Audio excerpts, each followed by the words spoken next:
I should probably get a new mic at some point. Yours doesn't sound bad. Yeah, I know, but it doesn't sound great either. Yours is like ridiculous, dude. Yeah. Like I hear the difference. This is the mic. Yeah. Yeah. Like I want that. Whatever that thing is that you're using. $400 and an audio interface. Oh my goodness. Dude, we've been watching Sopranos. Like we're like blasting through it. We're all the way like season 6, episode 5 or something, but just the amount of ways that you can go, oh, like I fucking love it. It's such like a multi-use thing. Oh yeah. It can be a greeting. Oh. Hey. It can be like I'm insulted. Oh. You know, it's great. I don't know if I want to spend $400. Yeah, but that's gonna be $2,400. You're like, Oh. just like Yeah. offended at the price. Like the blood just drained out of my face when you said that. I was like, oh, it's probably like $99. No. Oh my god. Yeah. I got other things I want to buy for that much. God, I got Christmas coming up. Oh. Ho fucking ho.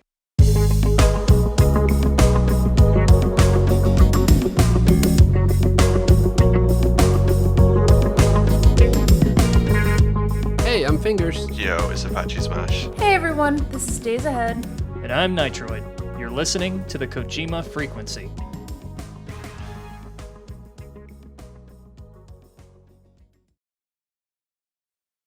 Yeah, I've already got my spreadsheet up and ready for Christmas for stuff I'm gonna buy. I already like put like Faith the Unholy Trinity for you, Nitroid. Aw, thank you. I am struggling to think of what to get you guys. I am always terrible with gifts. I have trouble getting stuff for my wife. Mhm. And she's like just cool with anything. She's so chill about it. But I always want to do something really, really special, and then I try to think about it and I get just stuck. So me and Katie came up with this cool system this year. She sends me a list of things that she wants, and then I order them. I like this system. It's really cool. Yeah, I'm really into it. I think it's gonna work. I'll drop hints. I'll be like, "Oh, this is really cool," and I totally wouldn't mind getting this for Christmas. And I'll send her the link. Like, hey, babe, this I actually did that earlier in the year with God. There was this Metal Gear Solid like little light thing that was like a light up.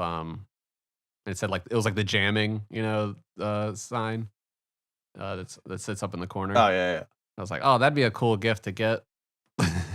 So that Etsy shop's gonna get a purchase soon, hopefully. I would love to know how Etsy is not sued left and right for everything they sell on that marketplace. I've always thought about that because it's like I see some of the shirts that they sell, and I actually love the aesthetic of some of them, especially like the early '90s like gradient shit. But at the same time, I'm like, okay, some of these stars, particularly like the ones I saw one recently with a VH1 celeb reality from like Rock of Love or something like that. And I'm thinking to myself, like, okay, they don't have that much money in real life, and I don't think they're getting this much money from the shirt, if any money at all. So how do they feel about this? It comes down to like the company caring or not, like because like certain things will get taken down on there. Like you'll see like especially like Nintendo or just certain IPs, they're more on top of that shit. But there's so much that it's hard to like stay on top of. And that's not to say that I don't like these things because I buy these things. It's just stuff, kind of stuff in the back of your mind, Yeah. I'll go to Etsy and I'll type in Metal Gear Solid and I'll look at all the stuff, and I don't want to get anybody in trouble. I really don't, because...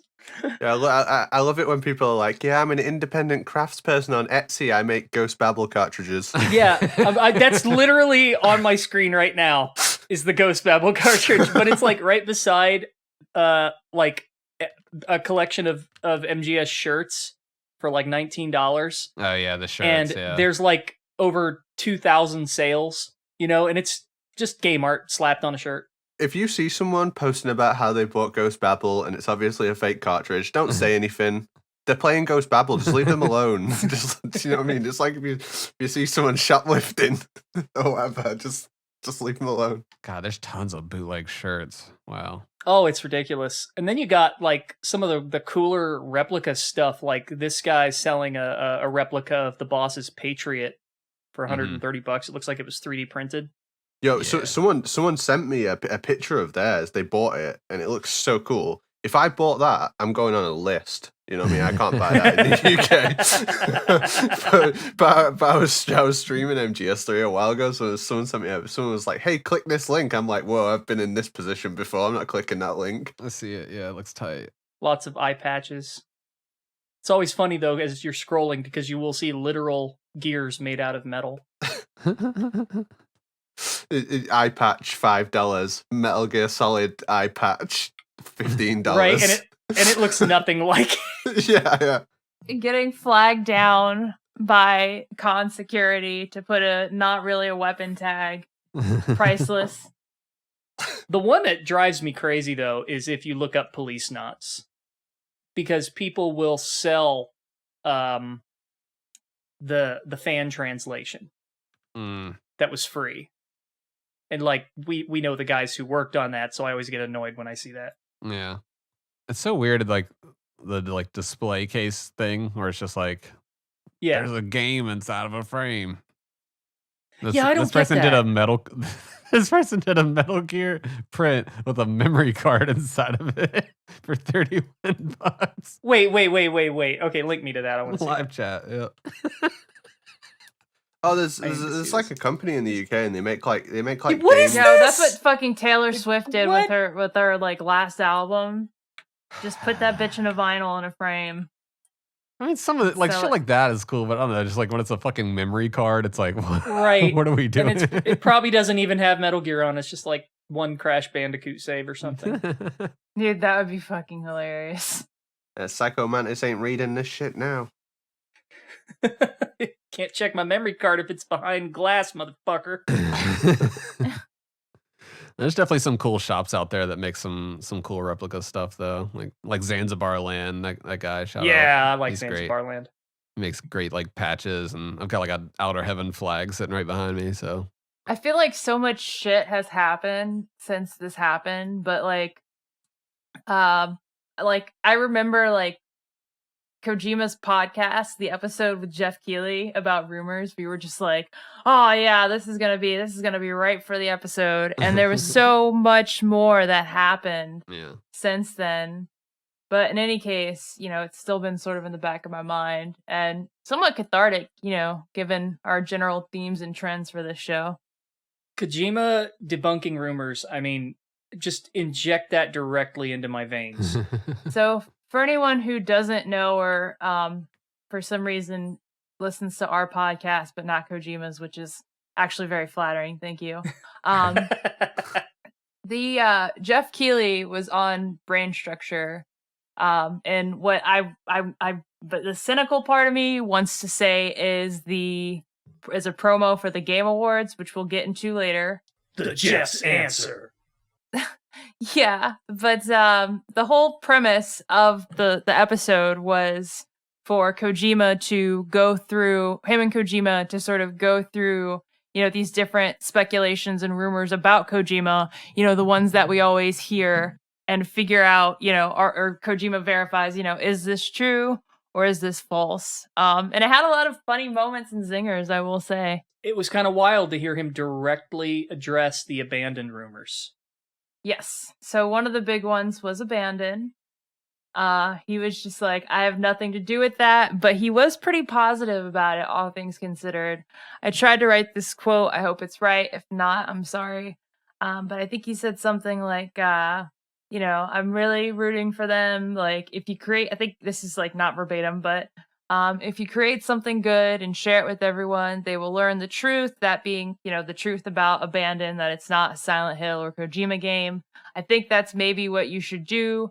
Now that we've both gained attention from this, let's boost morale and make something good.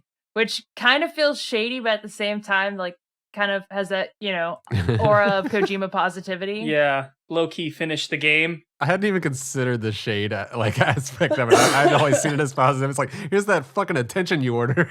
Yeah, and it's for me, it's like, if you really got something, then like show it to us. Like, yeah, the truth, like, you'll have the truth. Whether the truth is beneficial to you, we'll see. But yeah, but he's probably being like somewhat empathetic about. He's like, yeah, I know what it's like having rumors surround my work. So yeah, hopefully we just let this not weigh us down and keep on creating. I mean, that is a good message to focus on out of all of it. Oh, most definitely. And then it cracked me up because Blue Box Studios, the Twitter, it retweeted like a headline of Kojima talking about Abandon, and they're all like, thank you, Kojima, for addressing these conspiracies openly. We hope we can just close this chapter. And it gave me a lot of like Tim Robinson and the hot dog energy. Like, we have to find the guy who did this. Like, hello? Gosh, how did those rumors get started? Like, we'll just never know. You can have rumors about him assassinating Shinto Abe. So I mean, I still can't believe that happened. He was pretty like that cracked me up because he was pretty straightforward about what happened. He's like, yeah, so I got accused of killing the prime minister. Like we were all sort of speculating a few episodes ago, like if he was going to be, very sort of private and not really address it head on, or if he was going to, maybe touch on it a bit, from a PR perspective. But no, he straight up said, yeah, I was accused of killing the prime minister. It's such a wild thing. I mean, from the outside, and given how crazy, some of the marketing and gimmicks surrounding Kojima and his work can get, for something like that to happen, it's so absurd that it elicits a laugh. Mm-hmm. It's so comically insane of a thing to consider. But for him, that had to be just utterly mortifying to like see your face on the news, even if it's not in your home country, just on the news or reported anywhere that, hey, this is the guy who did this horrible crime. Like that. Oh man, I can't even imagine. Like I am again, like, yeah, I'm similarly surprised that he even talked about it at all. Yeah. I'm glad that he's clearly doing better about it to be able to bring it up like that, I feel. Because when it happened, he kind of just stopped posting for like a week. Yeah. In general, I think Kojima comes off a lot better when he's being candid about things.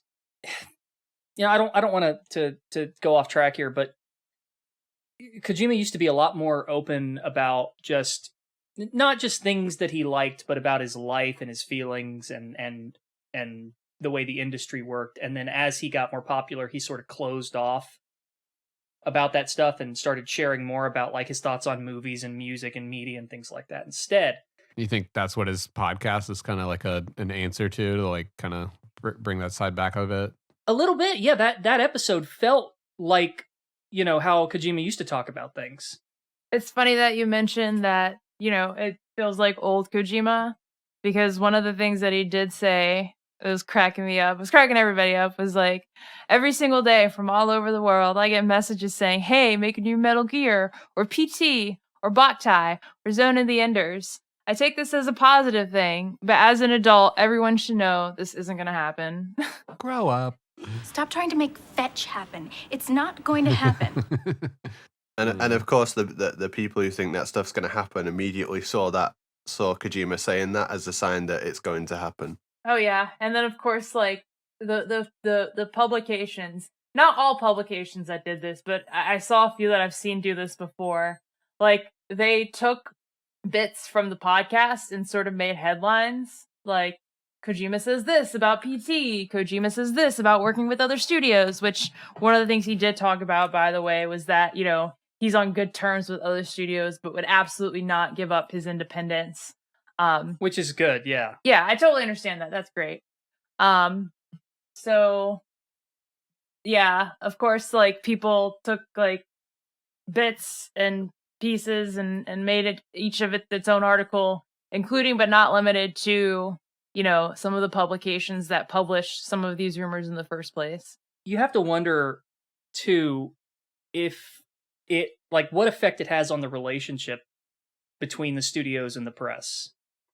When the studios, and it's almost, like, it's not just, like, tiny little game blogs that aren't as big. I mean, some of the big hitters participate in the rumor cycle just as much, So you've got to wonder like what that does to any sort of relationship between the developers and the media. It's just sort of unfortunate that that's kind of what these places have to do to keep traffic rolling in these days. Yeah, it's always in the back of my mind, like, okay, like they have to put food on their table, and this is like the most efficient way, but come the fuck on. Yeah. I don't know. I mean, maybe I've wondered for a while if maybe they're just convinced that this is the way to do it. And they're, if there isn't a better model that could be followed to actually, bring in revenue through games reporting in a way that doesn't rely on yellow journalism. I don't know. I mean, I feel like that is a greater symptom of just like entertainment journalism in general. Yeah, tabloid journalism. Because it is essentially just tabloidism. It really is. I did find it ironic that like literally the day after that podcast was released, some fucking shirtless guy oh jeez had apparently overdosed those leaks, which I mean, I honestly I remember Margaret Qualley in it. Okay, let me back up here. I don't want to like, in the interest of respecting the spirit of the episode of the podcast, I don't want to entertain these leaks too much, because this part of what Kojima was talking about was like, there are people making a profit off of publishing things that sort of go against the spirit of the creator, including but not limited to leaks. So the next day this comes out, like I see it, and part of me is like, oh, holy shit, is that Mama? And then part of me is like, okay, we really shouldn't be talking about this. But then the third part of me came out, and that was, oh my god, that guy doesn't have a shirt on. And that's all I'm going to talk about for these leaks, personally. That's the real story. Yeah. No, yeah, I mean, look, we all have criticism and our own thoughts on Kojima's work. I mean, but I think at the end of the day, we all have a lot of respect for him as a creator, and we don't want to, diminish that by diving into things that are clearly not ready to show off yet. I mean, I fucking hate leaks. Like, I hate people data mining and doing all, like, it just kind of like ruins I don't know. Like, I get the side, the people that are like just trying to dig and like figure out what's what, but I don't know. When you're doing it ahead of like release, and then you present, like, I don't even know if Pokemon is actually that bad, or someone had like an early release copy and they're showing that off, but like everything looks like shit in that game. And but I don't know like if that's an actual representation. I cannot figure it out. Like, I haven't seen enough people play it, but like those couple of videos that were going around at first was like, what the fuck is going on?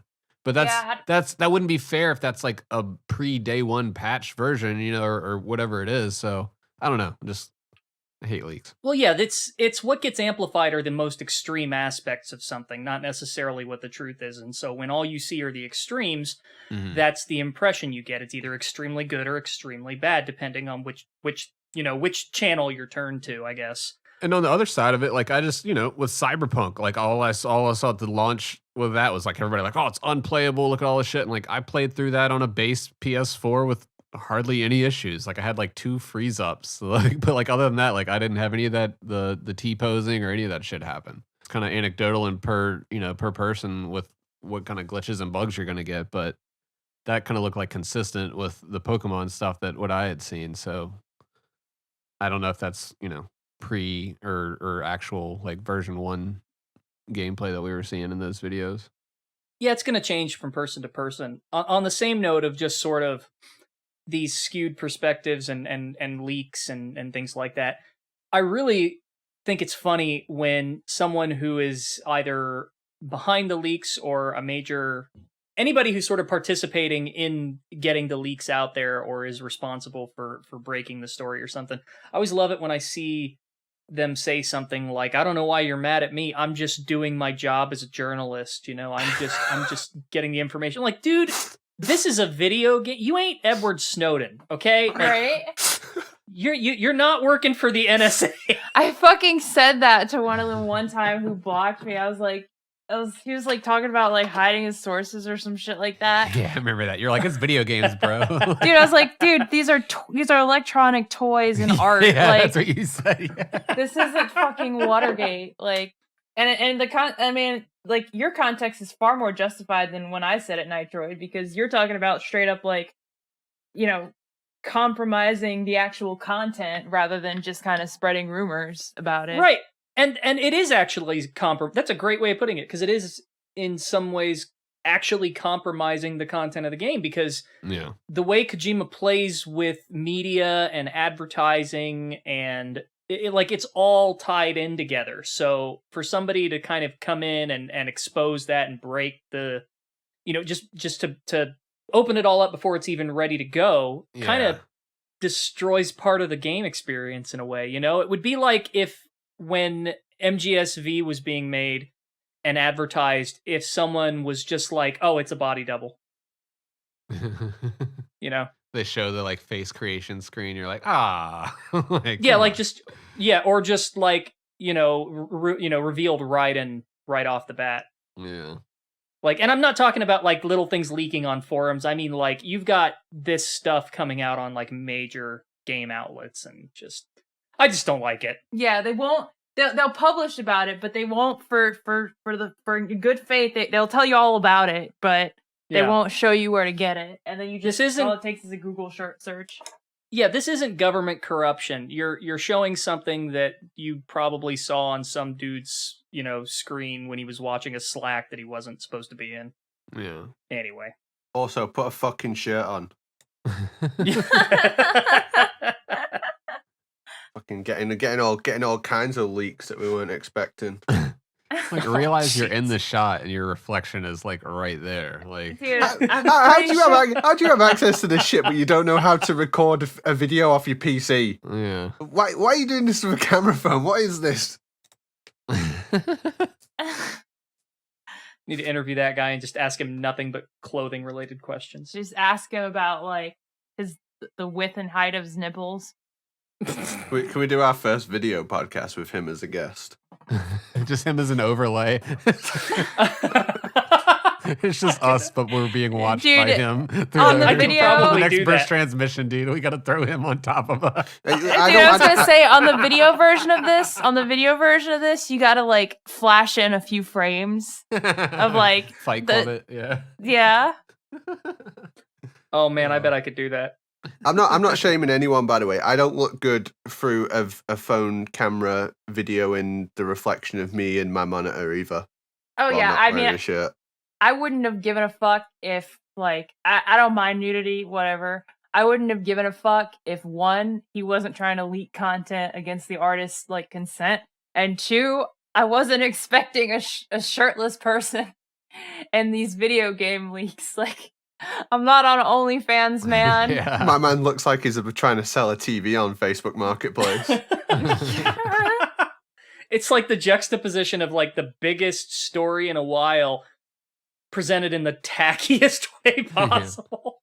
I do like how Kaidan, he had mentioned there's this dude on David Jaffe's server who keeps bait posting about how much Sony rules and how much he loves PlayStation games so much, and how he always uses a shirtless profile picture to show off his muscles.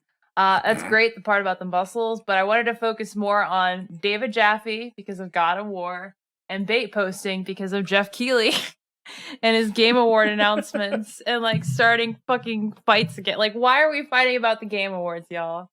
Wait, what? Is there a fight? Because Sifu's not a fighting game. Oh yeah, Sifu not being a fighting game. Like, I don't know, man. Is there a fight going on? I must have missed this. Yeah.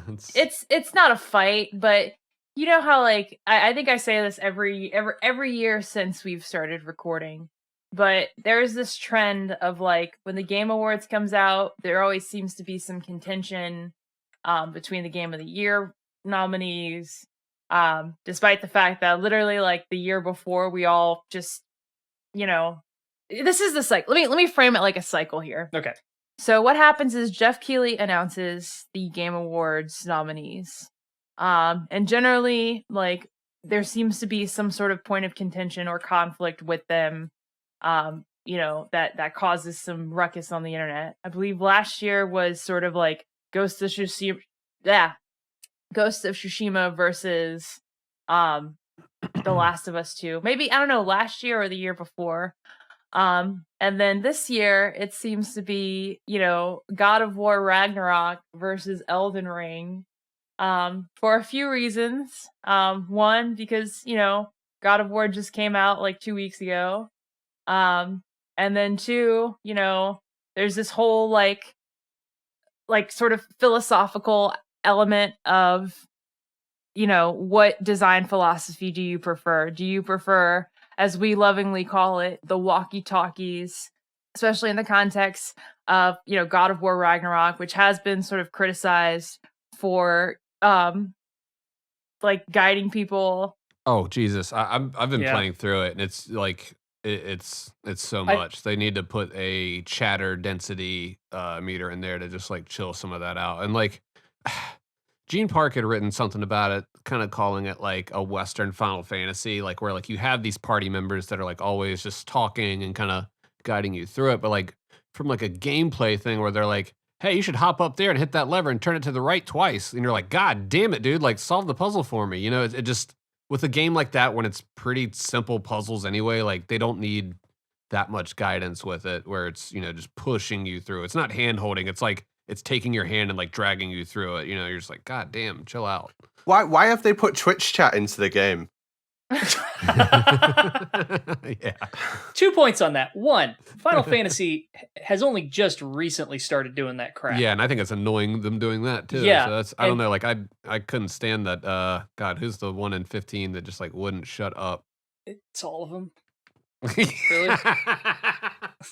And two, it's the guy that started with a P, but anyway. Prompto, Yeah. like the Michelangelo, basically. Cause He they're talked basically like way the too Ninja much for me. Turtles. Yeah, exactly.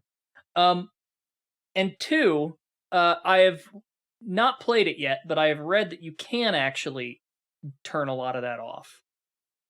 It's under accessibility settings, though. I don't know if that's true or not, but I read. No, it, I heard that as well, but because I haven't played it, I wasn't sure I if it haven't was seen the it. troll or what. But apparently, you can turn it off.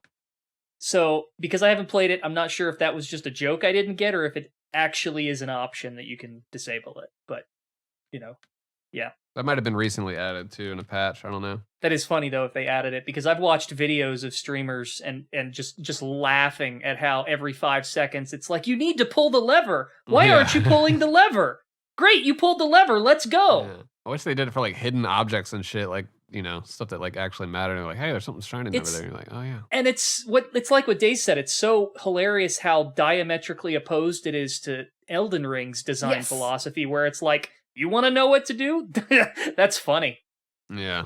Get the fuck down there and go. It's that away. It's like Morrowind. So there's that sort of like two-prong approach to why there's so much, I guess, controversy. Which again, I don't understand why we're making the Keigleys such a integral part on proving, which game is like the best or whatever. Because this is what ends up happening.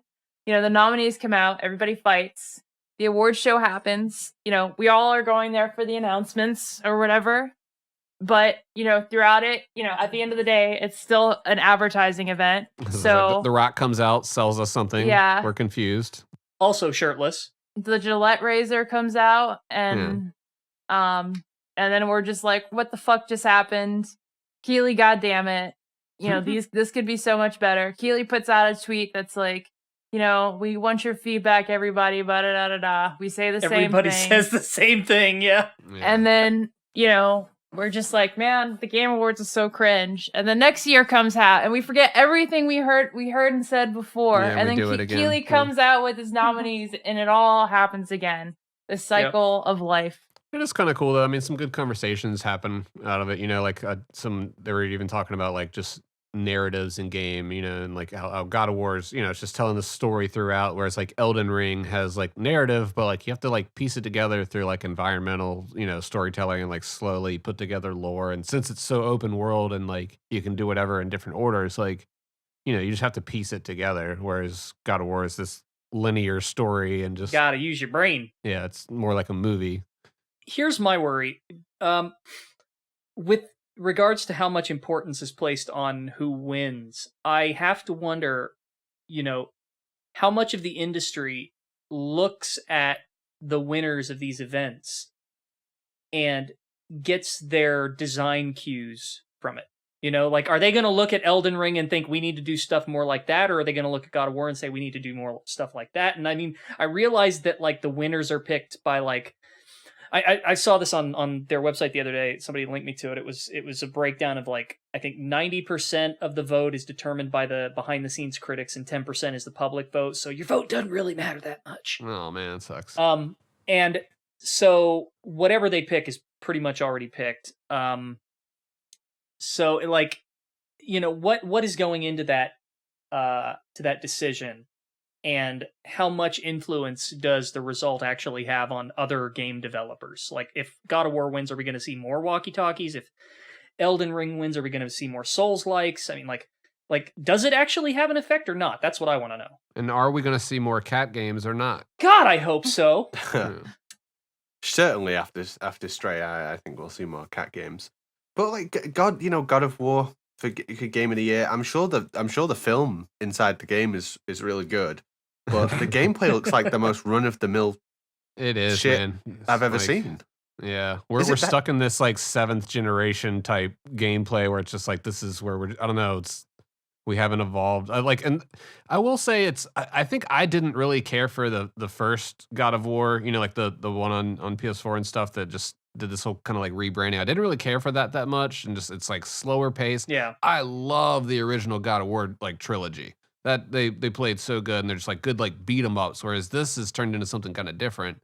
I do like what they added, a little bit of more depth, to the combat in Ragnarok than but I mean, you can just keep throwing your fucking axe at people over and over. Just I am with you. Yeah. I saw one scene from, I was watching a friend play it on stream, right? And he was halfway through the game. And I'm not gonna spoil anything, but it looked like a Marvel film.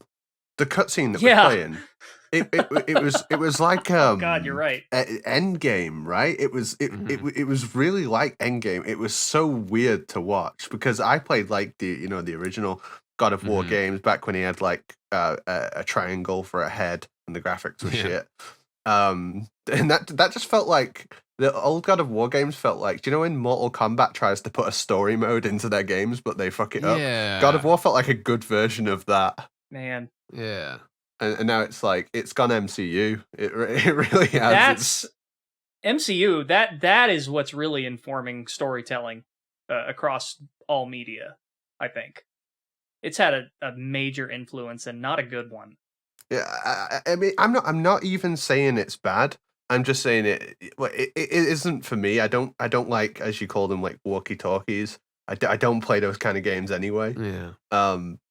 And I'm sure, clearly a lot of people really like this. And I love Christopher Judge because he was Tilk in Stargate, so... Yeah. That's that's the one thing I really like about the new God of War is Christopher Judge. Yeah. The performances are great. I mean, I can't, all the voice actors came in and really did great work. And technically, it's really beautiful. It kind of feels like the same discussion we were having, when we were talking about The Last of Us 2 or something, where it's just all right, this is technically really great, but just what's really going on here? This doesn't feel like a game so much as, I don't know. The old God of Wars were just so much more fun and arcadey, whereas this is it has combat, but it's a lot slower, and I don't know. It's not as much fun. Well, this is kind of the style of a lot of the big Sony tentpole releases. I mean, Horizon is very much the same way as this. Yeah, it's definitely more cinematic of a presentation now, where it's I don't know.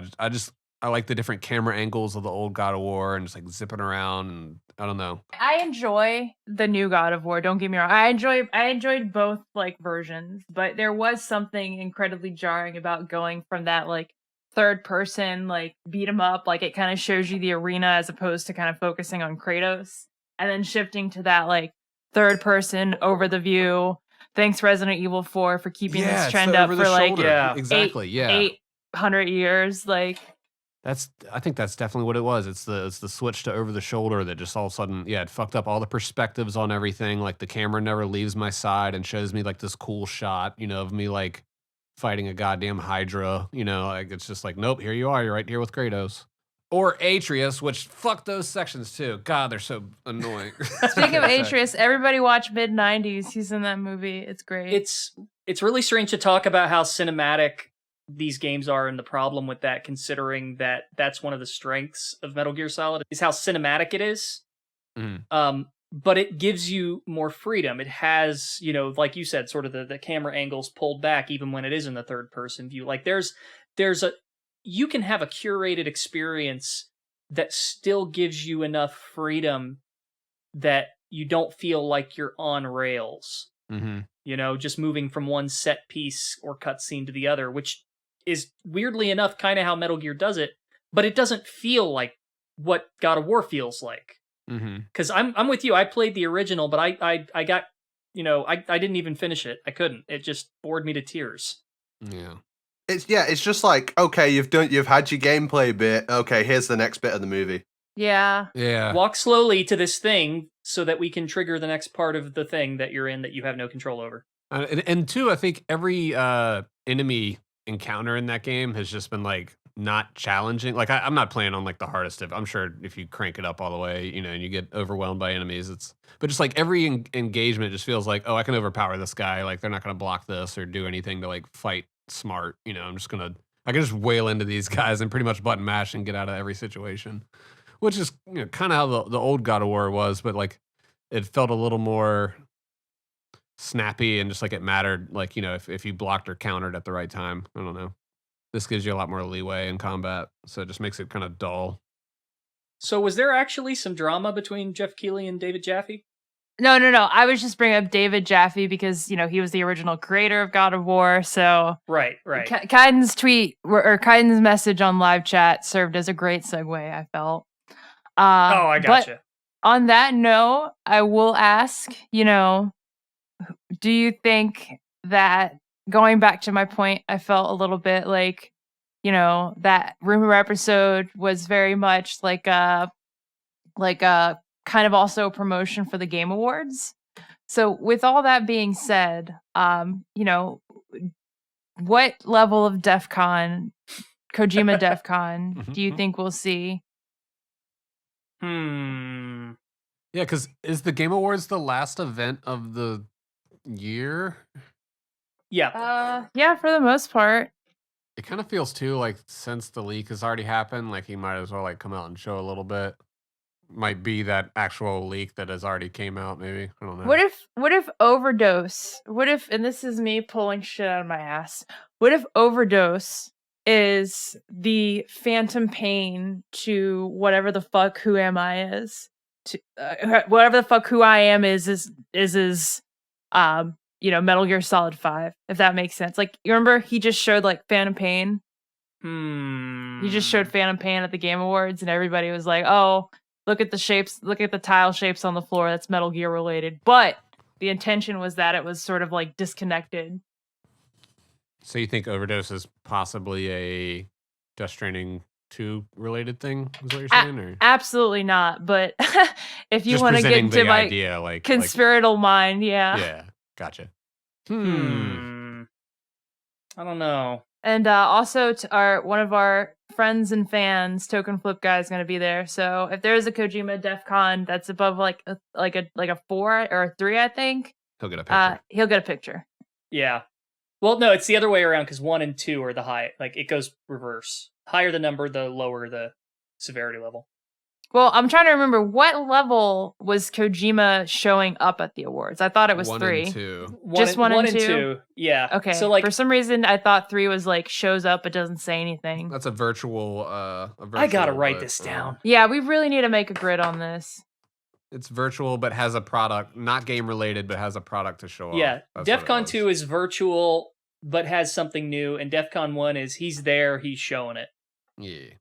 So I think this is a 2, possibly a 1. Yeah, if we see a picture of him like on a flight, and it's like, oh shit, DEF CON 1. Yeah. Yeah, I saw a really funny tweet from Susie Hunter. Mm-hmm. That was look, I'm not a marketing genius, but when we finally see Hideo Kojima's overdose trending on Twitter, that might be quite alarming for some people. Oh my fucking god. Oh no. Oh no. That'll be a bad day. Oh man. Just be ready. I'm ready for it. I am very, very curious to see what a Death Stranding 2 might look like. Because now he's had all the feedback, he's seen what people liked and didn't like, and I'm curious what direction he's going to take a follow-up in. Presuming it is Death Stranding 2. I mean, the art kind of seems to give it away pretty clearly, but Yeah. you know. So, for everyone who doesn't know, which is pretty much everyone that's not my co-host, we are sort of doing some process improvements to make our show process and releases and stuff a lot more cleaner. The reason why I'm saying all this, however, is because I looked at the calendar and then I also saw it, and I think the MGN Twitter, shout out to Leo, but it's been a year. Oh yeah, that they removed Metal Gear Solid 2 and 3 due to the expiring licenses. Yeah, So how about it? Has it really been a year? that's official now. I remember we questioned it being a year like not too long ago, and they were like, okay, it hasn't been a year, good, but now it has been. No, We need to find that clip. Oh, yeah. God. I remember Apache was like, has it been a year yet? Like, wait. Because you were like, holy shit, if it's been a year, then like, you were like concerned. Yeah. That's not good. That felt fast. Really, Yeah. really, really fast. Man, how are people playing these games? I can't imagine.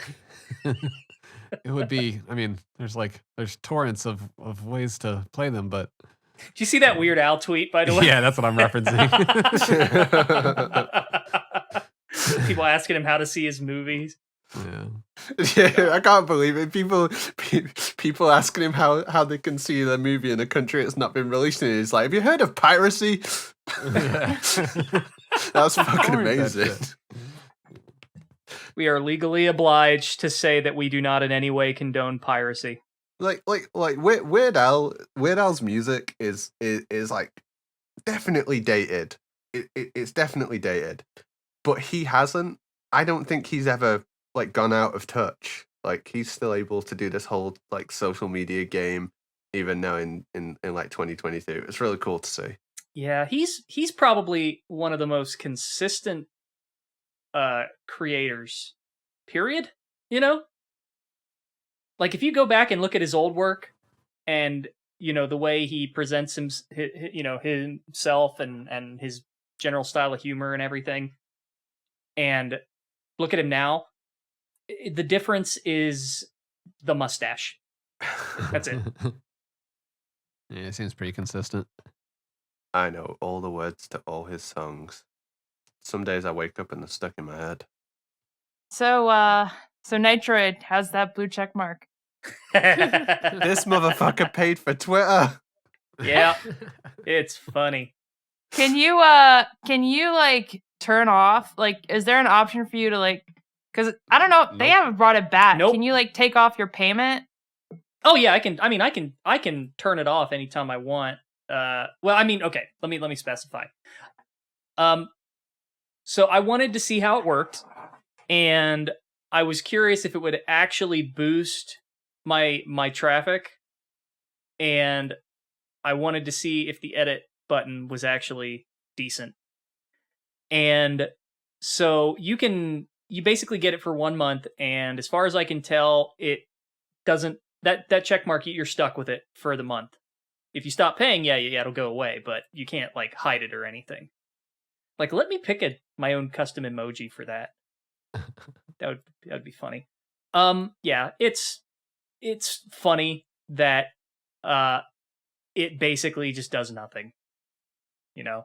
Yeah, it doesn't seem to be giving people a huge boost or anything, or nerfing regular people. It seems like unaffected right now. Yeah, I haven't really. If anything, I've seen a reduction, which is interesting.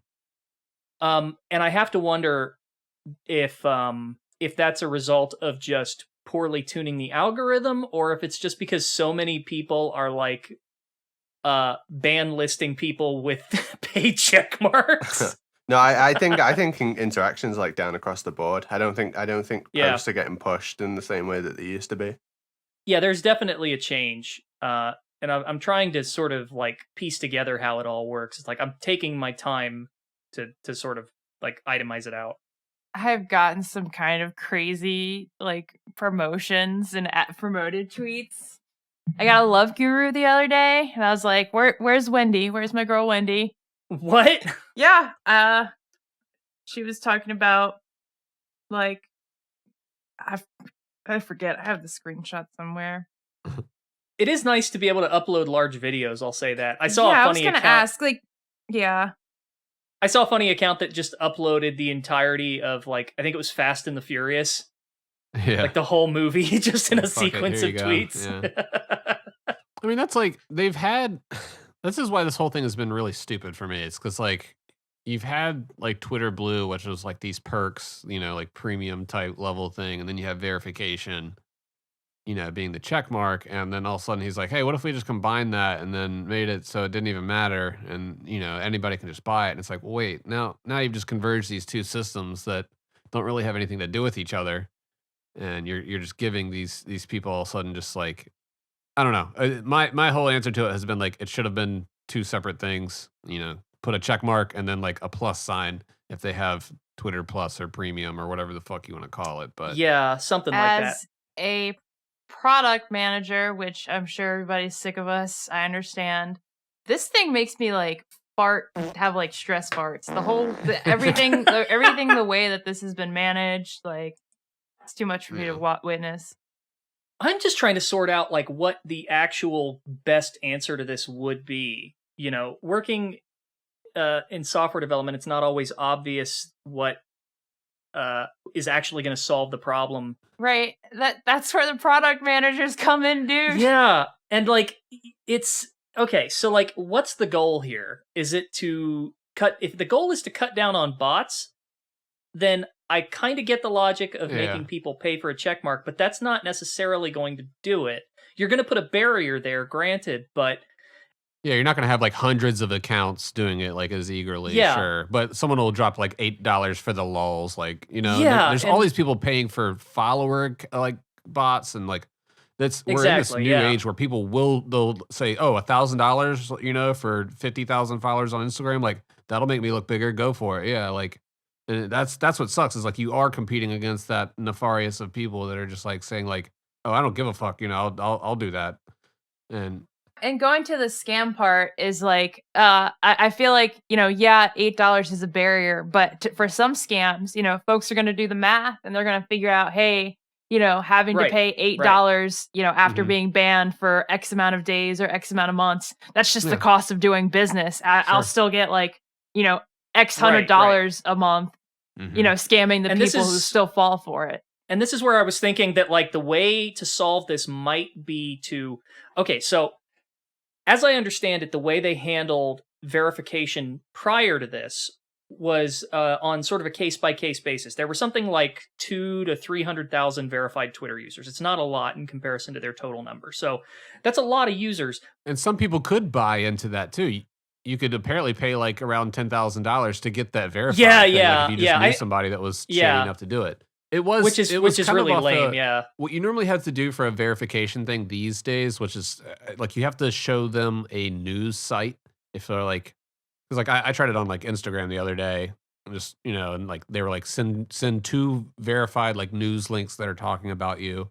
So like you have to have like an article written about you that like identifies you Okay. as a notable brand and all this shit. Okay, so I get that. Essentially, there's 2 types of people that you would there are 2 types of accounts that you would have to verify. Individuals and brands. Okay, Mhm. let's break it into those 2 categories. Yeah. For individuals, they're obviously they it sounds like they were just doing one-on-one sort of verifications where like maybe they were checking an ID and there was like some rep on Twitter's side doing all of this. They were doing it manually. Mm-hmm. So they're probably doing it like what you mentioned. It's like with brands, they've got, show us the news articles and maybe some tax papers or something. And for the users, it was like, show me an ID or something. Right. A minimum following too of like 5K followers or something like that. Normally, Right, for them to right, right. consider it even. So when you're doing it manually, that's a little more cut and dry. Now, if you want to cut down on bots on Twitter and really get rid of the problem, the obvious solution to me seems like you expand the verification system to every single user. You don't hide it behind a paywall. You make it so that everybody can verify. That way, it makes sense to deprioritize non-verified users because there's no barrier to getting verified. Yeah, but that's cost money, and like let's not just that much. But what if you owe like $44 billion all of a sudden, and you need to account for every time? Well, that's the thing. That's why we've got these systems in place. Like it's called. I know I've been going on and on about this on Twitter and on Discord, but it's like there are what we call ID proofing systems that have been in use for years and years, and you see them in government websites, financial websites. I mean, if you've ever been to a website where like you're signing up for something related to like your bank account or whatever, or college or something, and it asks you these weird personal questions like, did you live at this address between year X and year Y? I know what you're talking about. That's ID proofing.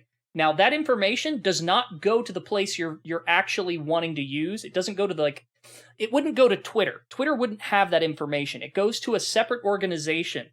Mm-hmm. And then that organization verifies your identity and then tells Twitter either, yes, this is the person, or no, it's not the person. And they've got these systems that you can hook into, and they're fairly, they're fairly straightforward. Mm-hmm. So that would be a way of handling the users. Now, when it comes to media accounts, yeah, that's where it gets a little more complicated. You'd probably have to do more manual oversight, but that would, to me, seemingly solve the problem. The only issue with it is that it gets rid of the option to be anonymous, potentially.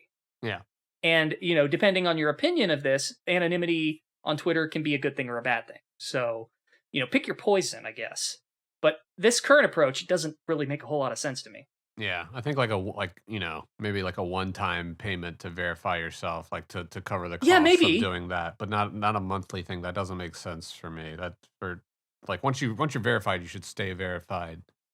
But if you want the premium video upload, sure, you're using up more server space, pay $5 to $8 a month, whatever. Yeah, because they used to have this already. They had Twitter Blue already. That was like premium services and stuff. What was it, $5? I think.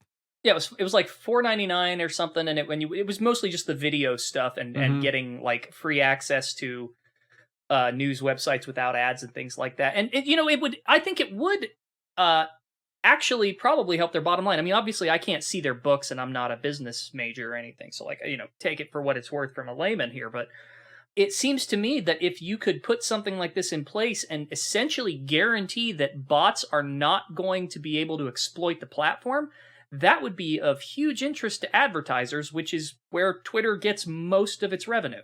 You say, hey, we won't have bots. Yeah, that's the thing. Like, as a business, you wouldn't want a lot of like fake engagement, like to represent, like you want to know exactly. like how much of it is actually coming through. So then if you have to count like, oh, okay, well, 20% of this is bots, maybe, that throws off all your fucking numbers. Yeah, and you eliminate the Instagram problem. Yeah. Because I've seen those server farms where they have I've seen photos of those like giant buildings where they've just got thousands of phones on the walls making accounts, and just they're liking it's crazy to look at that. It's in the music industry a lot too, with like plays and stuff like that, where they'll have those farms that are just like racking up plays on Spotify, and then get that money back towards essentially astroturfing it all. Yeah, and it's illegal, and you shouldn't do it, and stop it. Assholes. Because one thing I think about, and I hate that this is happening to them, is that I think about the artists that have gained such a following on Twitter, where that's their medium to not only present their portfolio but also sell their products. They people either go to their Etsy or go to their Patreon to support them through a tweet they found, or they find them and find out, oh, they're going to a con, I'll save up money to go to their booth. And it really sucks for them that they have to kind of go through this measure right now. I think those are the ones I think about in the back of my head all the time. Like and the same thing for musicians and shit too. It's like we use social media for like booking and promoting, when albums drop and singles drop, and it's like, oh, cool, you just took away like all my a third of how I do my business. Like there's Facebook and Instagram, and then it's just it really hits people. There's that sunk cost fallacy where it's like, okay, this service is getting shitty, and I could move over and improve the service, but it's there's still so much time and growth that you've lost because something like this service was just poorly managed. It's discouraging too, like just to start at zero on anything new again. You're just like, oh fuck, here we go again, and trying to like reestablish those old connections. I mean, that's a lot of people in the music industry. That's why they kind of vouch for saying like, hey, try to get your customers' data, like get them on an email list or get because you don't own your social media shit at all. Like any of these things could just go up in smoke. Like that's I've been kind of prepared for something like that. It's like that's why you just spread out and kind of get established in most of these places. I'm not going to be everywhere. I'm not going to do Mastodon just because it's popping up. Like maybe if that does become a prominent thing, like yeah, I'll shift over there. But it's got to be worth your time. They had to drag me to TikTok. It's like, oh, I don't want to fucking do this, but this is where people are doing shit. God damn it. No, you're saying exactly what's going on here because it's funny you put it that way because historically when a social media website goes, stops being sort of the popular choice, it's never been like this where it's just it's this loud spectacle, Yeah. Not to suggest that that Twitter's going to go down, but it's like there was a natural shift, from MySpace to Facebook and etc. I feel like Dig was kind of an example, but way smaller scale. Dig to Reddit. Yeah. I saw a tweet today. The quote on the bottom of it says, some people are saying Twitter will fade away like MySpace because of this, but there really isn't any better social media for anyone. TikTok isn't a real social media replacement. Tumblr is niche, and it's just a collection of blog spots, really. Facebook is for boomers, and Instagram can't decide if it's a photo platform, marketplace, or TikTok, too. It's just like, that's it. It's like, like that. Twitter has been kind of like a good balance of like discussion, show and tell type shit where you're just like, hey, look at this, like I don't know, you can't really do a lot of that on Instagram, and then Facebook just feels so like disconnected now. It's kind of broken. Meta kind of fucked it all up. I saw this tweet too that was like, like Discord is nice, but there's something different about like a Discord message and like a post. Yeah, you need to post. If I don't post, I'm gonna steal a school bus. I was like, yeah, I get that. But I thought about going back to my Tumblr just because, that was sort of my thing, Metal Gear thing before this was. I don't know. Tumblr's kind of broken too. Like if you haven't used it in a while, like your account's kind of just like dead inactivity wise, and that's what sucks about a lot of these accounts too. Like if you go away for a while and then try to come back and be active again, it's just like, nah, man, you haven't been here for a while. Like things are different now. I mean, I think a lot of people don't even realize MySpace is still online. It's a music player type thing. It's something. I don't know what it is. Yeah, it's a weird, depressing. It's a silly place. A lot of people have messaged me expressing concern, saying, "Oh my god, what are you going to do if Twitter dies?" And I just want to assure everyone that it won't affect my life in any way. Like I'll have a life if it goes away. What am I going to do with all these hours that I get back? It was kind of funny the other night. It was like we were all just like in a plane that was like slowly crashing, and everybody was just kind of like saying what they really wanted to say. Like people were just like screaming random things and shit, just like blurting out shit. I don't know. Then we kind of all like realized that the plane wasn't crashing at all, and kind of looked around like, oh, and just like straighten up our ties. We're not going to die. Oh, fuck, I didn't mean that. What I said. I don't know if I feel like the plane's not going to crash, but the seats are going to be really tighter, and they're no longer going to serve food. They're going to serve great value sodas instead. And you're going to have to pay like a bunch of different. It's going to go from like Southwest to like Spirit Airlines, but the plane's not going to crash though. Yeah. That's what I mean. People were concerned that it was just going to stop. I have to laugh though. Well, yeah, people thought it was genuinely going to like stop working at midnight, as if this was like some fairy tale. Like, do you think somebody has their hand on the button? Did John McClane get in and like turn the bomb off at the last second? Like, what do you think? How do you think websites work? The only thing I can think of, and this is just a little bit of my arrogance, is like there's some sort of rehydration that somebody's forgetting that has to be done. But nothing like catastrophic. Look, if the Peace Walker servers can run for like 10 extra years unmonitored, Twitter's going to be fine.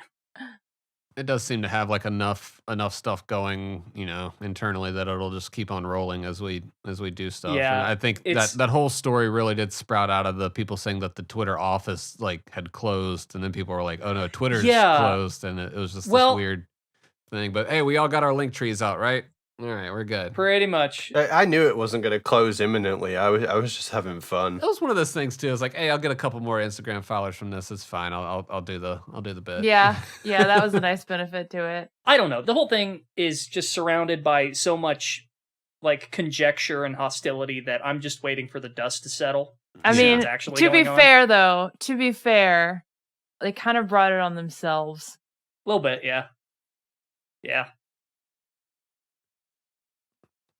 Seems like there's just a lot of testing happening in real time here. Just going Yeah, like, all it's- right, let's it's- throw a bunch of shit at the wall and see what works. That's one way to unit test. God. What else we got going on? We were talking about brain structure earlier, and I was sick with the old Fox died. but there was an episode a few weeks back that I never got to talk to you guys about, and it was the music episode. I don't know if you guys had listened to that one, but they were mainly focused on Vangelis and Blade Runner and all that. But he brought up a really cool point that he was talking about how he wants to basically how like old cartoons back in the day used to have like a live orchestra, like play along live, like think like Tom and Jerry, like when they peek around the corner, just do that little pitch bend thing. So he was saying like, he'd always wanted to kind of do something like that in games, but just the storage and the capacity, like, couldn't have all that programmed type music where it would be made on the spot like that. But he was saying like, that's where like, the cloud could kind of be streaming in that music and stuff. And that's kind of the solution to maybe doing something like so grandiose file wise, and just having all that like procedurally generated music happening, kind of like, the situational type stuff with, MGSV and Snake Eater. That's what I was gonna say. Is like there's sort of an early version of that, I guess you could say, in MGS2, MGS3, where But this would be a lot more like every action and everything that you're doing, like, and that's what he was saying, like it would sound different to everybody because what you had going on and what you had equipped and stuff would be different. So everyone's soundtrack would essentially sound kind of different because it's just being processed. And that was kind of like, I had never really thought about like the cloud and music and sound coming through that way. That's like one aspect of it that you could have coming through at least. I have to wonder though if the cloud would actually be necessary for that. I mean, because sound samples, they can get big, but I mean, what exactly would the cloud be leveraged for? Storing samples, processing? I'm curious how the implementation would actually I think work. all of it, yeah. It's a cool episode. He talks about it a little bit in like the later half of it. But it's a little bit after he talks about liking Blade Runner before everybody else. Oh, shut up. God, Kojima's like the ultimate hipster, dude. Like, Yeah, he really is. he literally says that. He's like, I liked it before everybody else did. No one else really liked it. I was the first to like it. God, even it was like quoted in that one article as like, I want to be the first at everything. I was just like, okay, you make more sense now. I get it. I feel like I'm the only person who doesn't like that film. Like it visually, it's stunning. But which version did you see? There's like 4 versions, right? Yeah. Yeah, I've seen them all. Yeah, it's like the theatrical, international, director's cut, and final cut. The one I haven't seen is the original, though, and that's that's what like people objectionably say is like the worst because like the narration. But like, I kind of want to hear the narration. God damn it! Like It's pretty bad. I get it. It's this moody thing, but like I kind of at least just want to hear the dialogue, like to hear what he said or thought or whatever. It seems like he doesn't want to record it. Yeah. It seems like they had to force him with like a cattle prod to sit down and record it. You have to force Harrison Ford to do everything with a cattle prod. Star Wars, like what has this motherfucker had a good time doing? Like, did he like Indiana Jones? Was he on record Yeah, about that? Yeah, he loves it. He loves absolutely Indy, loves yeah. it. He would. That's the only reason they did Star Wars again, right? Is because they said if you do that, we'll let you do Indiana Jones. He likes flying his plane. Like, all right, but you have to kill me in this one. Let it be done. God damn it. Oh man, are they gonna do that to Indy too? No, they just introduced the concept in Star Wars that they can bring anyone back at any time. yeah, so, you're right. like, that's probably No one's in ever response really to that gone. as well. Yeah. But yeah, I've heard he used to turn up I don't know why we're going on about Harrison. Fuck it. Fuck Let's it. go with Let's it. go. It apparently used to turn up to sets absolutely off his face, and he would just be like in a complete stupor, head rolling around his shoulders and stuff, and then they'd say action, he'd snap into character, and as soon as they said cut, he would be back to being fucked again. Damn. That's amazing. Good for him. What self-discipline. Which, interestingly, is how I record this show. No, you should see the original cut of Blade Runner. That narration. I like the idea of having like a noir narration, but it's not. It's not. Yeah, that's like I understand that it's not great, but I still want to watch it. Like I just haven't. That's the only versions I ever can find are like the director's cut. And... Look, okay, let's just get it out there. The director's cut is objectively the best version. If you think it's another version, I'm sorry, you're wrong. If you like green, I love the book it's based on. And I feel like, although it's not an adaptation of the book, it's just based on the book, right? Yeah, Mhm. yeah. It takes elements from the book, but I still don't think they quite got what they were reading, and the dialogue is droning. But the film looks incredible. yeah. At my old house, I used to just put it on the projector Mm-hmm. and have it as like part of the atmosphere of the room because it looks No, it's stunning. beautiful. Yeah. Yeah, the ambiguity works for it. It is very much kind of a mood piece. Mm-hmm. I do just find the dialogue kind of boring. And it's cool to see how much it like influenced Snatcher. I mean, that's kind of one of the main things we got from it for sure. The sequel was interesting. I love the sequel. I didn't want to say that though. I was a little nervous. That's I don't all. like the sequel That's all either. my I input. don't like the sequel either. I've seen I know. it a I few do like the times. sequel. I do like the sequel. Is the adventure game any good? I have it like installed or at least like purchased from GOG or whoever gave it away for free that time. But Yeah, I haven't played it either, even though I've got it, but I've heard it's a good time. okay, cool. I love like point and click stuff like that. So I think the sequel is it's gorgeous and interesting, and I really like the soundtrack a lot. But it's overly long, and the story is a little too self-interested in building up sort of the lore around Blade Runner. I feel like that 3 hour, like it's a 3 hour movie, and I really believe that there is an extremely tight 1.5 hour movie buried in there somewhere. Just need to carve it out. yeah, I've never made it through the whole thing. I normally will put it on and then fall asleep kind of somewhere. Shit, I'll even try to put on those God, they put out those shorts. What was it? They had 3 shorts that came out before the second one actually dropped. Oh on yeah. YouTube. Yeah, I'll put those on and be like, all right, I gotta understand this before I go to the movie, and then I'll fall asleep during those. I'm like, fuck. Didn't they do an anime, or were they gonna do an anime? I never followed up on that. I don't know. What about a Snatcher anime? That'd be cool. I would watch that. I would absolutely watch that, and a Police Nuts anime. And we're probably gonna get a Metal Gear Solid anime at some point. God, who are we talking to where it was just it might have been one of you. I don't remember who said it, but that we're probably going to get a Metal Gear Direct, like there was the Silent Hill Direct, and it's Yeah. just going to be 5 different Metal Gear projects in the movie. And just, my stomach dropped. Dude, you're gonna Hearing go that. ape shit. Yeah, I'm just going to be the worst. It's just mute me for 3 months when this happens, because I'll be insufferable. Okay, we still love you, Aw. but I'm gonna keep that in the back of my mind now. Yeah, it might be for the best. I mean, look, I had some thoughts about Silent Hill. So, when Metal Gear gets the remake, Yeah. look, We're gonna see tears. We're gonna see blood. We're gonna see sweat. Gonna go picket Konami. Nah, it'll be interesting. Just imagine you with a sign. I'm just genuinely sat in here thinking, oh my god, I'm just genuinely afraid of this thing that might happen. What are the most possible things they could do? I'll say this. They can do whatever they want, provided that they will first get the old games accessible again. Put them on PC, put them on modern consoles, make it so that nobody has to worry about not having access to these games anymore. Do that, and then you can screw up Metal Gear as much as you want. Yeah, I agree. Deal. That's the deal.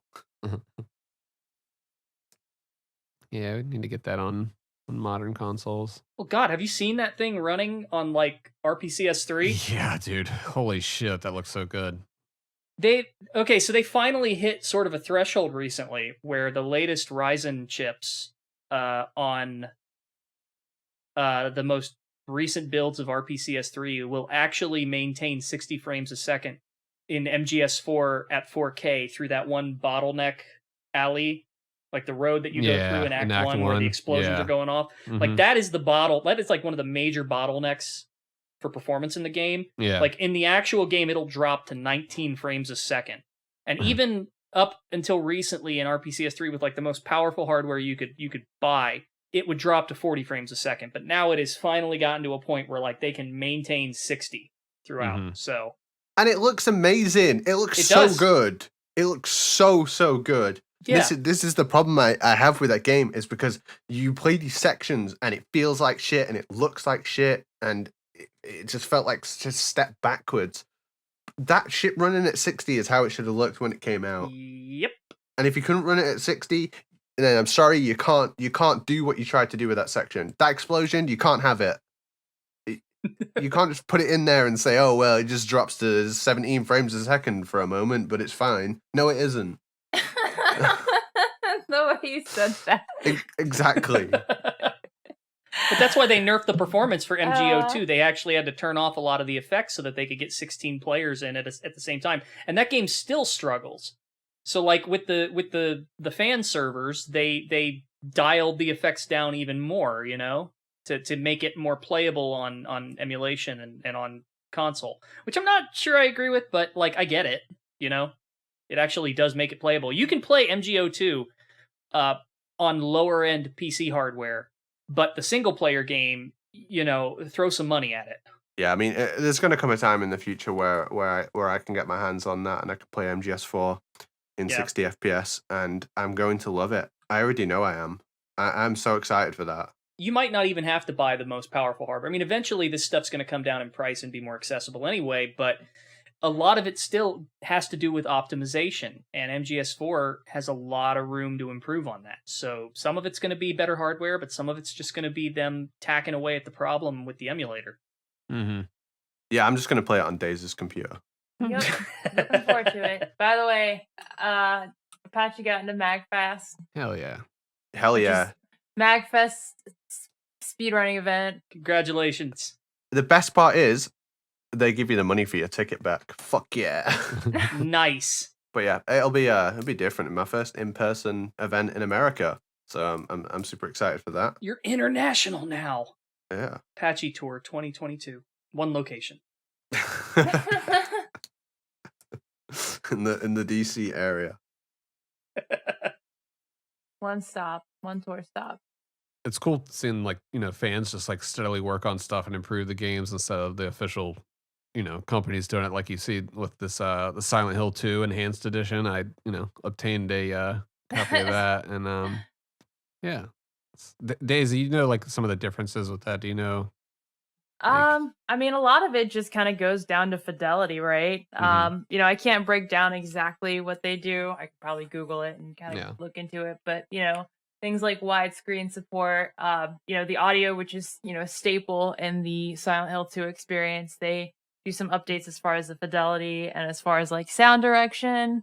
And then of course, I believe they do some updates with the cutscenes as well. But overall, like I consider it like the definitive version of playing Silent Hill 2. And I own both the console and the PC version. I don't know if that's like a controversial opinion, but that's a hill I'll die on, I guess. Speaking of fans sort of changing games and making updates, one thing I think we didn't get to last week, I don't know if it hadn't been released. I can't remember if it had been released yet or not. But did any of you get to try the third-person camera mod for MGS2? No, I watched you do it, though, or you play it, though. That is a trip, let me tell you. it feels like playing a completely new game. And it works ridiculously well. It feels... Apache, I would be curious to see what you think about it, because to me, it feels exactly like MGS3's camera system. Like they nailed the feel of the movement of the camera. Don't you like hate the free cam in MGS3 though, Apache? No, or- I just right. I joke about it all the time because I only play in static cam. I play on the HD collection mostly, but I only play in static cam.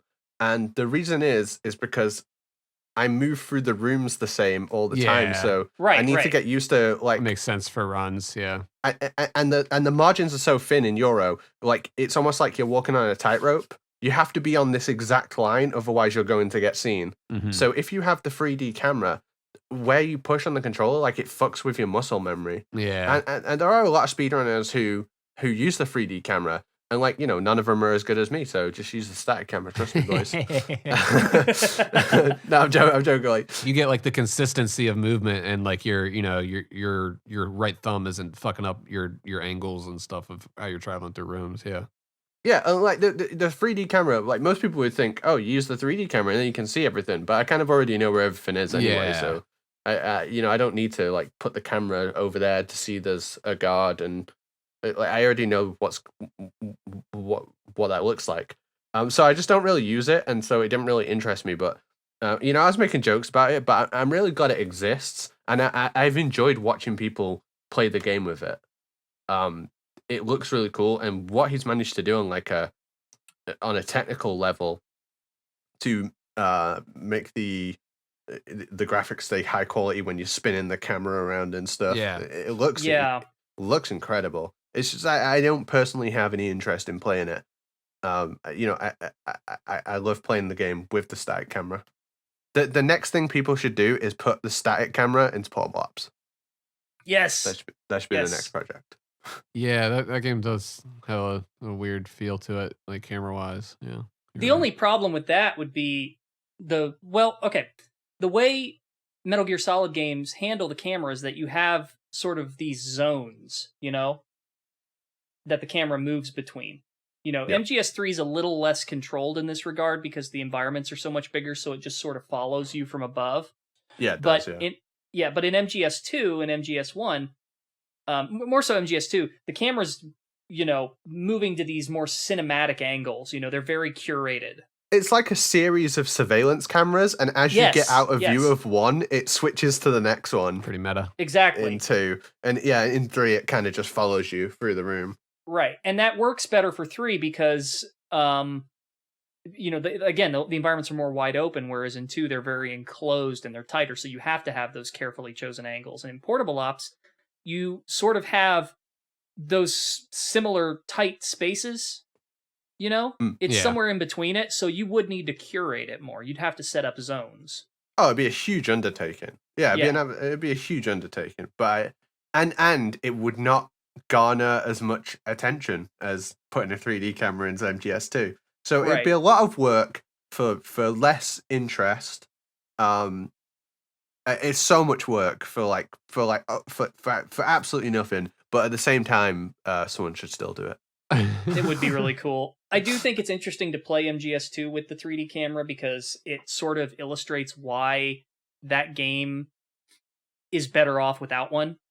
That's not to say you shouldn't, that people shouldn't try it, because it's a lot of fun. I mean, I had a blast. The Fat Man battle is just downright frantic with how he's zipping around you more. If you've got a bird's eye view during that battle, it's fairly easy to keep an eye on where he is. But when you're looking around you, it's like the beginning cutscene where you see him, like Raiden's trying to figure out where he is, and you just see him zip by between 2 containers. Like it feels like that. That's like being in the grocery store and you're in the grocery store with someone and you go in the other aisle and you're like, oh fuck, like you get separated and it's just downhill from there. You're like, oh no.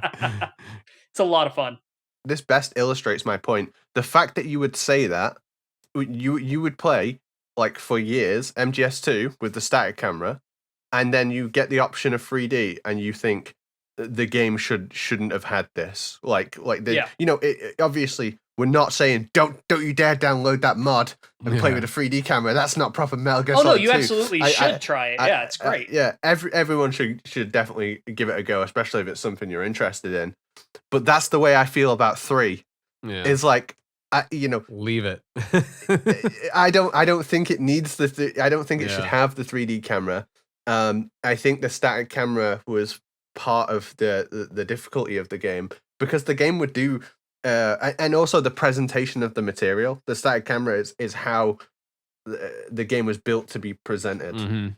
Yeah. But the thing is, like, Metal Gear Solid 3 would do really cool stuff to give you more information with the static camera. So, like, you would get the radio calls would show you a video of the area, and it would show you like the guard rotations. You would also get cutscenes where Snake is stood there in the cutscene with the binoculars, and you could hold like R1.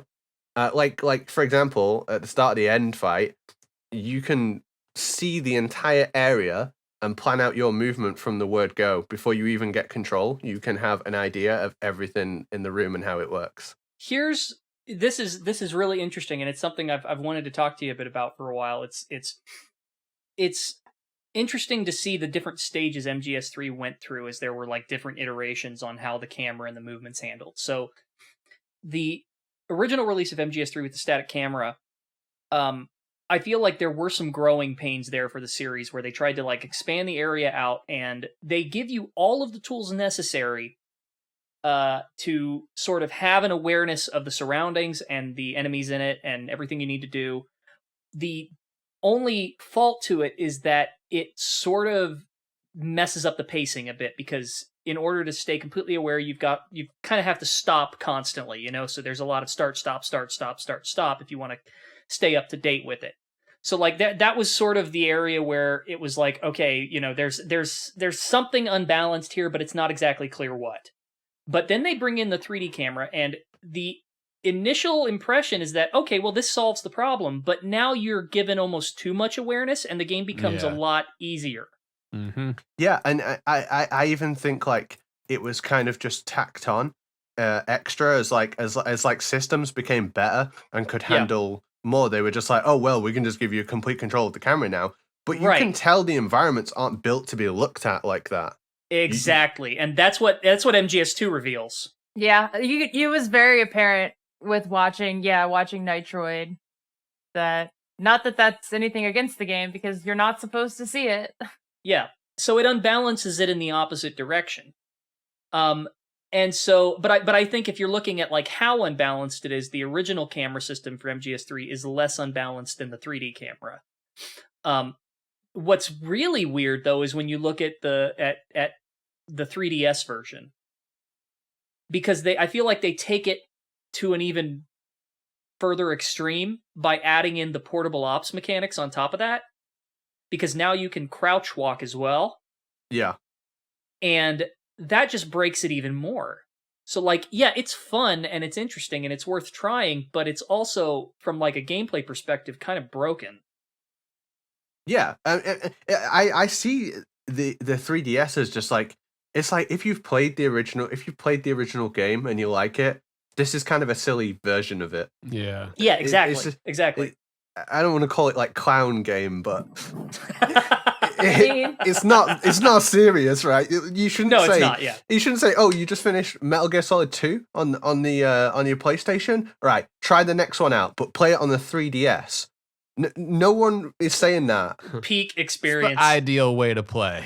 Yeah, exactly. And that's what the MGS2 mod is. It's kind of this goofy, otherworldly take on how the game worked. And so like, yeah, you're gonna understand why the game was designed the way it was, and like, I feel like if they had the option to do a 3D camera back then with how the game was designed, they probably wouldn't have done it, because it does sort of break a lot of the game. I will say this, the only area in MGS2 that I feel like the 3D camera makes a genuine improvement is on Strut D. Yeah, no, I can see that. I can see that. I mean, that's a ridiculously difficult room.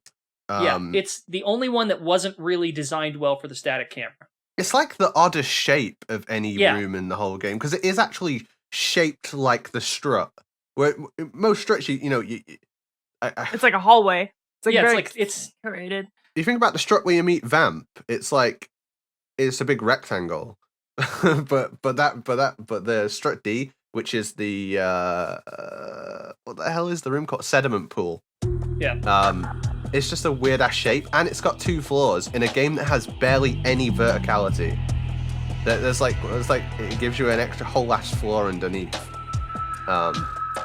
It's like a cake. Yeah. Cake. It is weird because it's if a you look layer at the cake. struts and the way they're designed when you go inside, like there's not much of an attempt to try to make it feel like a real world space. The insides do not match the geometry of the outside.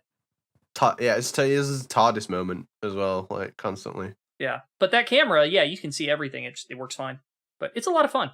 I think the addition of the 3D camera in Metal Gear Solid 3 made the game a lot easier for a casual player, which I also think, again, that's a good thing. You like the game being easier. I don't think it's a bad thing. Yeah, it's a nice option. So if you've like typically struggled with 2 because you couldn't really get your head around the camera system, maybe just try the 3D version. Maybe I keep calling it a 3D cam. It's just what I call it. I don't think it's probably not a good name for it, but like, try the camera mod out if you've struggled with kind of getting used to where the guards are and moving around the map. Maybe 3D will make the game more enjoyable for you as well, and I think that's cool too. At the very least, if you want to play MGS2 and have it feel like a fresh game, like something you've never experienced before, the camera, it really does make it feel just entirely new. It's pretty cool.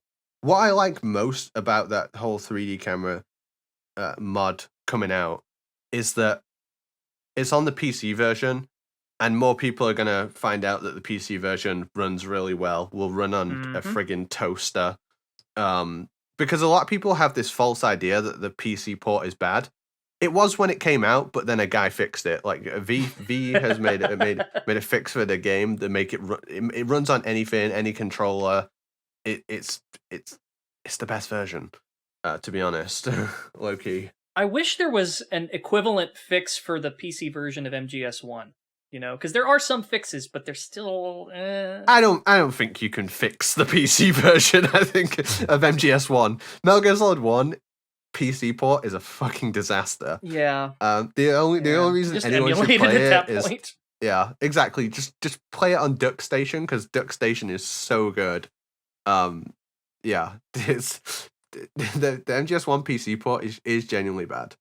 And on that note. We'll probably have a burst transmission on the Game Awards coming up. So be on the lookout of that. Usually we end up deciding about it like an hour beforehand. So Yeah. but I'll throw something on the calendar just in case. It's on December 8th. If this episode comes out and I haven't streamed Metal Gear Solid 3, or I haven't posted an IGT scorecard that says I have world record in X category, you can send me abuse, and you are allowed. Please bully me, because I need to start playing that game soon. That's the one thing I always worry about with you, Apache, is why you don't play Metal Gear Solid 3 more. Now I'm racing at GDQ, and I really don't want to lose, but I've just been ill. I need to. I need to go. I need to go play. We're gonna be rooting for you, man. Dude, Okay. I want to do like a Rocky training montage, but in the Discord channel.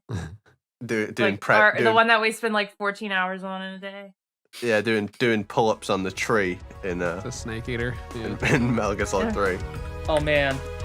to the music of Rex Viper. Oh, Let me fuck, edit that. Yeah. Let me edit that, please.